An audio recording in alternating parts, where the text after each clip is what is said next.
And the polls were wrong again last night, where they thought it would be a landslide victory for a hater of Jews and a hater of Israel. This guy hates Jews. Somebody said, oh, that's a little strong. No, he hates Jews and he hates Israel. Abdul El-Sayed. Halo warga intelektual sekalian. Guys, baru-baru ini ada seorang imigran muslim yang lagi naik daun di Amerika bernama Abdul El-Sayed yang lagi viral di Konoha. Ya, digadang-gadang orang yang sangat berpengaruh di Amerika.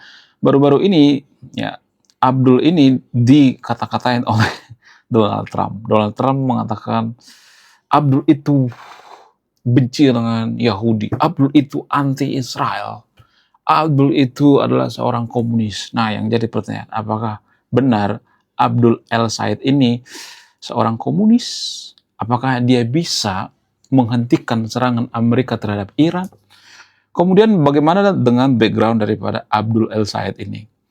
Apakah dia itu benar-benar imigran atau hanya beragama Islam aja gitu ya?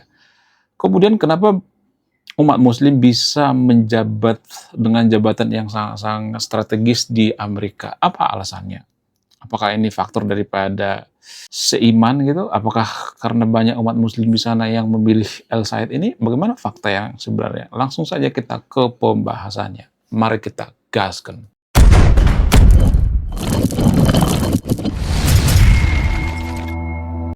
Baru-baru ini lagi viral di media sosial, terutama netizen warga Konoha. Ya, netizen warga Konoha itu kalau ada umat muslim yang lagi naik daun di Amerika itu, mereka biasanya akan memviralkan gitu ya. Ada semacam fenomena kalau saya perhatikan. Mohon maaf bagi teman-teman muslim ya. Dulu Johran ya, wali kota New York, ya, digadang-gadang gitu ya, atau dieluk-elukan ya. Karena Johran sudah pro terhadap kaum pelangi, mereka mulai nggak mendukung lagi gitu. Sekarang yang didukung itu Abdul El-Sayed. Sebut saja namanya Abdul ya. Bukan Abdul Somad ya, bukan. Tapi Abdul El-Sayed. Jadi Kang Abdul ini ya dikata-katain Donald Trump. Kenapa Donald Trump ngata-ngatain Abdul ini? Karena dia diduga anti dengan Israel dan sering mengkritik Israel gitu ya, sering mengkritik Yahudi dan sering mengkritik kebijakan Amerika ketika melakukan serangan terhadap Iran gitu ya. Nah, yang jadi pertanyaan, apakah Abdul El-Sayed ini akan bisa menghentikan serangan Amerika terhadap Iran? Bagaimana background daripada Abdul ini? Apakah dia orang yang berprestasi atau tidak gitu? Apakah dia orang yang bermasalah atau tidak? Jadi background daripada Abdul El-Sayed ini adalah dia seorang dokter, guys. Dan berasal dari keluarga Islam. Orang tuanya berasal dari Mesir ya, kemudian merantau ke Amerika. Sebenarnya Abdul ini sudah lahir di Amerika sekitar tahun 80-an ya. Nah, dia sekolah di Amerika, gede di Amerika, kemudian dia berkarir di Amerika, tapi dia tetap ya dinyatakan sebagai imigran muslim. Nah, yang jadi pertanyaan, kenapa imigran muslim bisa menjabat di Amerika? Apa alasannya? Apa jabatannya? Jadi kalau di Konoha itu, Abdul ini digadang-gadang setara dengan DPR RI. Ya, kalau di Konoha itu ya seperti DPR RI, tapi belum mencapai tahap itu. Masih DPR provinsi, bukan DPR RI gitu ya. DPR RI itu kan sudah lebih tinggi ya kalau DPR RI ya. Jadi dia tuh masih masih biasa aja sebenarnya ya. Dia tidak terlalu berpengaruh. Artinya gini, ya saya tidak berpihak pada siapapun ya. Mohon maaf bagi teman-teman muslim ya. Saya ngomong apa adanya, jangan langsung berkecil hati gitu ya. Saya ngomong belak-belakan to the point gitu ya. Karena gini, kalau saya perhatikan ya, umat muslim yang ada di Konoha itu nggak semuanya, tapi disclaimer on ya. Ini hanya oknum mungkin ya. Kalau saya perhatikan, saking tidak berdayanya gitu ya. Saking tidak punya, mohon maaf ya, nggak semua tapi disclaimer on ya. Nggak punya kontribusi terhadap kemajuan gitu. Saking tidak berdaya menolong Iran, tidak berdaya menolong Palestina. Kalau ada umat muslim yang menjabat di Amerika itu, mereka biasanya akan bahagia, happy gitu, seperti Jorhan misalnya. Jadi dulu Jorhan itu kan, atau wali kota New York itu digadang-gadang bisa menangkap Perdana Menteri Israel gitu. Padahal kan nggak bisa. Masa seorang wali kota bisa menangkap presiden? Nggak mungkin, itu nggak masuk akal. Tapi warga Konoha berharap banget gitu ya. Jadi biar kita tahu realiti yang sebenarnya gitu. Kita jangan terlalu ini ya, jangan terlalu membanggakan sesuatu gitu ya, karena kita nggak mampu lalu kita membanggakan sesuatu gitu ya. Artinya gini, kalau kita mau membantu Iran, ya membantu Palestina, menyaingi Amerika, ya kita harus menguasai teknologi gitu, berpikir gitu ya, bicara data ilmiah gitu ya. Jangan terlalu banyak mengkonsumsi teologi gitu ya. Lebih baik kita baca data ilmiah, baca jurnal-jurnal gitu ya. Kemudian kita memperbaiki diri sendiri gitu ya. Kemudian kita menciptakan teknologi, kita bisa menyaingi Amerika, bisa menciptakan B2 Spirit, itu baru keren.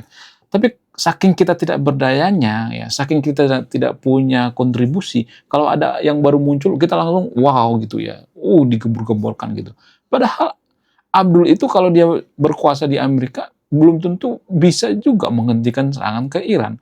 Karena yang bisa menghentikan serangan ke Iran itu Mahkamah Agung Amerika, presiden gitu. Ya, DPR apakah bisa? Nggak terlalu. Senator apakah bisa? Nggak terlalu. Senator bisa kalau 80% gitu ya, kalau mayoritas. Tapi kalau seorang Abdul, apakah bisa menghentikan serangan terhadap Iran? Enggak. Jadi jangan terlalu ini gitu ya, jangan terlalu menggebor-geborkan gitu. Kita harus tahu fakta yang sebenarnya. Ya mungkin ini pahit ya, tapi saya harus ngomong apa adanya gitu. Saya nggak mau menutupi, saya pengen ceplos-ceplos gitu ya.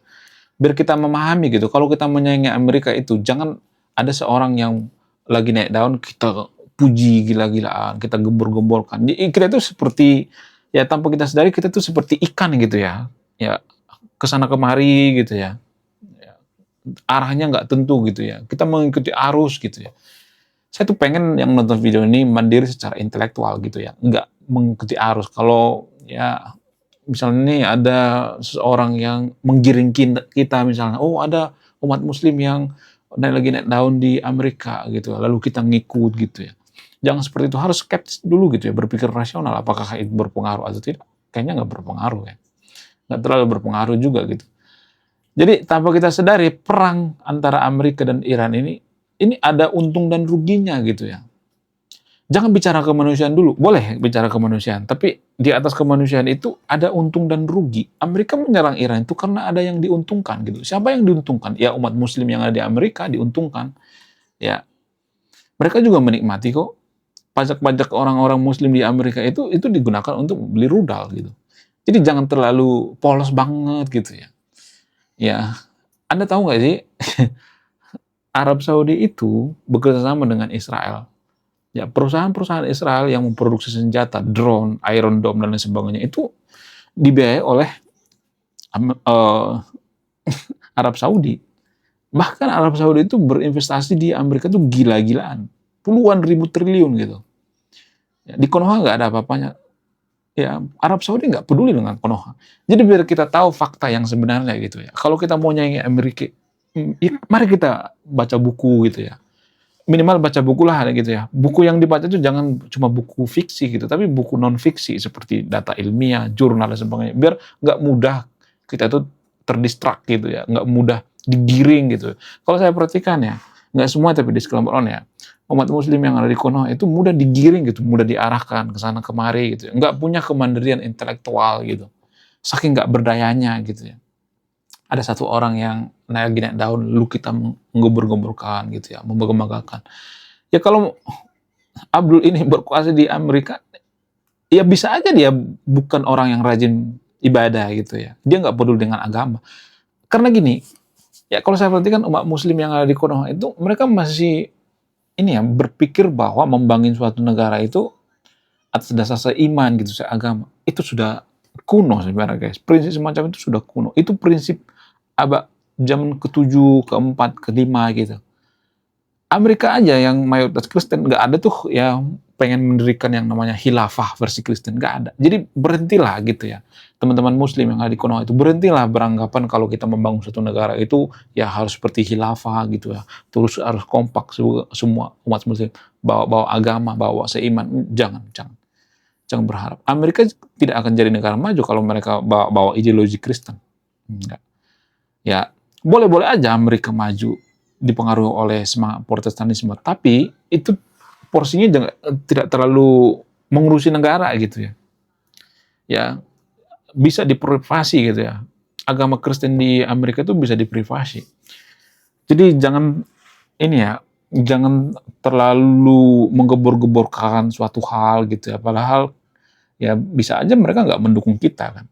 Jadi yang bisa memajukan bangsa kita, memajukan negara kita itu kita gitu. Jangan berharap sama Abdul gitu ya, jangan berharap sama wali kota New York ya. Nggak peduli ya. Bahkan Iran sekalipun kita nggak peduli dengan kita. Kalau Iran peduli dengan Konoha itu, maka kapal tanker Pertamina itu nggak akan disita di Selat Hormuz, nggak bakal disita. Itu secara logika. Tapi kan kita susah ya diajak berpikir logika. Kita tuh pengennya yang enak-enak gitu ya. Kita pengen mendengarkan berita-berita, oh umat muslim di Amerika sudah berjaya, sudah jago, sudah naik daun dan sebagainya. Come on. Itu bukan berita yang sebenarnya guys. No. Kalau ada jutaan seperti saya bisa aja gitu. Itu pun masih kurang dari sekian ratus juta penduduk Amerika ya. Ada sekitar 300 lebih gitu ya. Itu nggak berdampak gitu ya. Walaupun ada jutaan gitu nggak terlalu berdampak. Ya jadi mohon maaf bagi teman-teman Muslim saya mengecewakan gitu. Tapi saya ngomong apa adanya gitu ya, fakta gitu. Ya kalau membangun negara kita menyaingi Amerika, mari kita ya memperbaiki diri gitu ya, introspeksi diri gitu ya. Tapi gimana kita mau memperbaiki diri, introspeksi diri, saya ngomong teori evolusi aja udah banyak yang nyinyir. Oh, kamu menganggap manusia itu berasal dari kera ya. Saya tuh sering dikata-katain guys ya, kalau saya mengatakan, ayo kita bangun negara kita. Orang negara-negara maju tuh ya, Amerika itu mayoritas masyarakatnya itu percaya teori evolusi. Negara-negara maju di dunia ini percaya dengan teori evolusi. Bukan berarti saya mengatakan besok kita percaya teori evolusi langsung jadi negara maju, enggak. Tapi ya dengan memahami teori evolusi kita bisa, ya ini penting ya, kita bisa menerima perbedaan pendapat gitu ya. Kita bisa memahami apa yang tidak kita suka gitu. Ya, jadi untuk jadi negara maju itu butuh effort guys, butuh ada harga yang harus dibayar gitu ya. Nggak bisa dengan cara menggebor-geborkan, Said ya, Abdul Said di Amerika sudah naik daun ya. Kemudian wali kota New York sudah naik daun ya. Ya bisa aja wali kotanya nanti nggak kepilih lagi gitu kan. Bisa aja senatornya itu pensiun gitu. Ya, kita nggak tahu kan. Jadi jangan terlalu berharap sama negara lain lah. Kalau membantu Iran ya kita perbaiki diri kita sendiri dulu gitu ya. Negara kita perbaiki gitu ya. Jangan mudah termakan hoax, jangan mudah digiring, jangan mudah dibodoh-bodohi gitu ya. Kita harus punya kemandirian intelektual gitu ya. Kemudian apakah benar Abdul El Said ini benci terhadap orang-orang Israel? Jadi gini guys, politisi-politisi yang ada di luar negeri itu, bahkan Donald Trump juga saya sering mengatakan, Donald Trump itu memanfaatkan kelompok evangelis. Saya mengatakan Donald Trump itu bukan orang yang religius, tapi orang yang oportunis. Jadi politisi itu memanfaatkan kebencian kita terhadap Israel gitu. Jadi di Amerika itu sebenarnya ada banyak orang yang tidak setuju dengan Israel. Itulah dimanfaatkan untuk meraup suara. Jadi bisa aja Abdul ini orang yang oportunis. Jadi jangan polos-polos amat gitu ya. Bahkan politisi di Konoha juga kan banyak yang tidak bisa dipercaya kan. Jadi jangan polos-polos amat gitu ya. Kemudian wali kota New York juga awalnya dia ngomong, gua akan nangkap Perdana Menteri Israel. Lalu sekarang dia minta maaf, gua nggak bisa nangkap. Tujuannya apa? Tujuannya untuk dukungan gitu ya. Followers gitu ya. Jadi kalian tuh jangan bego-bego amat gitu ya. Politisi itu punya banyak kepentingan gitu ya. Jangan lugu-lugu amat gitu ya. Ya belum tentu mereka membela umat muslim, belum tentu walaupun seiman. Iran apakah membela Konoha? Enggak. Buktinya kapal tanker Pertamina ditahan tuh walaupun seiman. Arab Saudi gimana? Kita seiman dengan Arab Saudi. Mereka lebih berinvestasi ke Amerika daripada ke Konoha. Ada puluhan ribu triliun investasi Arab Saudi ke Amerika. Tapi ke kita apakah ada segitu banyak? Enggak ada. Jadi jangan terlalu berharap yang seiman lah gitu ya. Ini susah saya ngomong seperti ini. Mungkin banyak berpikir negatif gitu ya. Saya menjauhkan Anda dengan yang seiman. No. Saya ngomong realita apa adanya. Zaman sekarang itu prinsip yang penting seiman itu harusnya dihilangkan. nggak ada lagi yang penting seiman. Itu bikin negara susah jadi negara maju. Kalau sedikit-sedikit yang penting seiman, ya sementara ada orang Kristen misalnya, orang Hindu atau orang Buddha yang calon jadi pejabat, lalu kita nggak milih karena nggak seiman, gimana kita mau maju coba? Ya kan? Jangankan memahami teori evolusi, memimpin yang beda iman juga kita nggak mampu. Ya, itu saking kita nggak bisa berliterasi gitu. Itu yang perlu saya jelaskan di video ini. Saya tidak memojokkan siapapun di sini, ada disclaimer on ya. Tujuan saya itu baik ya, supaya kita jadi negara maju gitu ya. Supaya kita tuh jangan mudah didistrak gitu ya, mudah digiring gitu, dicucuk hidungnya gitu ya. Menurut kalian gimana? Coba tulis di komentar ya. Oke guys, sekian videonya. Terima kasih sudah memahami. Saya warga pecinta kedamaian. Salam rasional.